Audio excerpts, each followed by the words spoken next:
single most complex and most precise aerial operation in history. Unprecedented operation.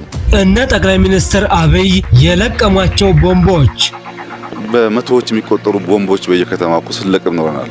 በግጭትና በተኩስ የተቋረጠው ምርጫ የዲያቆን ዳንኤል ክብረት ነቆራ የ2018 ሰባተኛው የኢትዮጵያ ሀገራዊ ምርጫ ሰኞ ግንቦት 24 2018 የተካሄደ ሲሆን ከመሪው ብልጽግና እስከ ተፎካካሪ ፓርቲዎች ተወካዮቻቸውን ወደ ትውልድ መንደራቸውና ቤተ አዝማዶቻቸው ፊት በሚወዳደሩበት ምርጫ ጣቢያ ተገኝተው ራሳቸውን መርጠዋል። አብይ በሻሻም ተመስገን ጥሩነህ በባህር ዳር ሙፈሪያት ካሚል በስልጤ የተፎካካሪ ፓርቲዎችም ሁሉም በተመሳሳይ ሁኔታ እናውቀዋለን ያውቀናል አይክደንም ይመርጠናል ብለው ለመመረጥ ከሞላ ጎደል ሁሉም ወደ ትውልድ መንደራቸው አቅንተዋል። ሁሉም የምርጫው ተወዳዳሪዎች መሪው ፓርቲ ብልጽግናና ሁሉም ተፎካካሪ ፓርቲዎች ለህዝቡ የተሻለ የፖለቲካ ሐሳብ አቅርበው በየትኛውም የሀገሪቱ ክፍል ተወዳድሮ ማሸነፍን በጭራሽ ማሰብ የማይችሉ በመሆናቸው በኢትዮጵያ ውስጥ የምርጫ ዓላማና አስፈላጊነቱ ለሀገር ግንባታና እድገት ርዕዮትና ራዕይ ማቅረብና ሐሳብን መሸጥ ህዝቡም የተሻለውን ሐሳብ ገዝቶ ከመምረጥ አኳያ የምስራቅና የምዕራብ ያህል የተራራቀና የተቃረነ መሆኑ በግልጽ የሚታይ እውነታ ነው። የዲያቆን ዳንኤል ክብረት ነቆራ የጠቅላይ ሚኒስትሩ የማህበራዊ ጉዳዮች አማካሪ ዲያቆን ዳንኤል ክብረት በማህበራዊ ድረገጻቸው ጽንፈኛ ለሚሏቸው አካላት አጭር የቅኔና የግጥም ስንኞችን በመጻፍ በነገርም ሸንቁጠዋል። ዳንኤል ክብረት ጽንፈኞቹ ህዝቡ እንዳይመርጥ ብዙ ማስፈራሪያና ስድብ ቢያደርሱም ህዝቡ ግን ግልብጥ ብሎ በመውጣት መርጧል።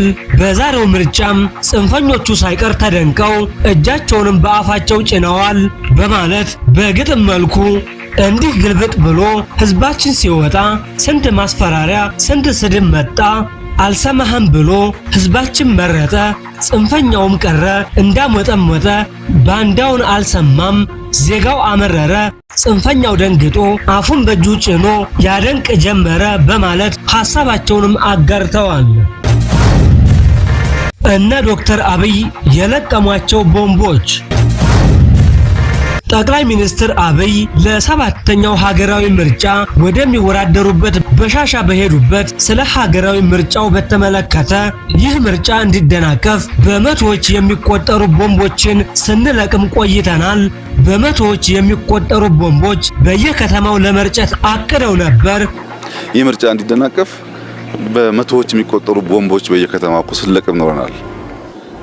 ሰው የራሱን ወገን የራሱን ወንድም ማን ላይ እንደሚያርፍ ሳያቅ እንደረበሽኩ ለማለት ብቻ ከሆነ ሀገር የተላከለትን ቦምብ ይዞ በየከተማው መሄድ ይሄ ጤነኛ የትግል ስልት አይደለም። ከሆነ ሀገር የተላከለትን ቦምብ ይዞ በየከተማው መሄድ ጤነኛ የትግል ስልት አይደለም በማለት የተናገሩ ሲሆን በየከተማው የተረጩት ቦምቦች ከየትኛው ሀገር የተላኩ ስለመሆናቸው እንዲሁም በየትኞቹ ከተሞች እንደተለቀሙ ግን በይፋ አልገለጹም።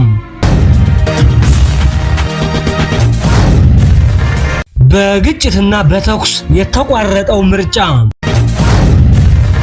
በዕለተ ግንቦት 24 2018 ሲካሄድ በዋለው ሰባተኛው ሀገራዊ ምርጫ በአማራና በኦሮሚያ ክልል በጸጥታ ችግር ምክንያት 143 የምርጫ ጣቢያዎች አለመከፈታቸውን የኢትዮጵያ ብሔራዊ ምርጫ ቦርድ አስታውቋል።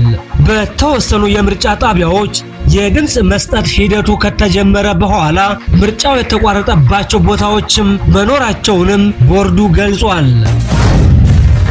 ከኢትዮጵያ ምርጫ ቦርድ በተጨማሪም የሲቪል ማህበራት ድርጅቶች ህብረት በበኩሉ በተወሰኑ አካባቢዎች በተለይም በአማራ ክልል የተኩስ ልውውጦች በማዕከላዊ ጎንደር ወገራ ወረዳ በሰሜን ወሎ ጋዞ ወረዳ፣ በደቡብ ጎንደር ፋርጣና ደብረ ታቦር ከተማ ግጭትና ተኩስ በማጋጠሙ የድምጽ አሰጣጥ ሂደቱ ለሰዓታት መቋረጡንና በአንዳንድ የደብረ ታቦር የምርጫ ጣቢያዎች የምርጫ አስፈጻሚዎች ንብረት ጭነው ለመውጣት እስከ መገደድ መድረሳቸውንም በሪፖርቱ ይፋ አድርጓል።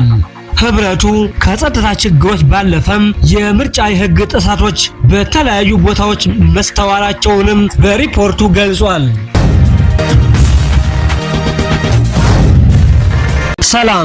ሰላም ለዓለም ሁሉ እንመኛለን። እስከ ፕሮግራማችን ፍጻሜ ስለተከታተላችሁን እናመሰግናለን። Subscribe Addis Tikere Media's YouTube channel and get the details.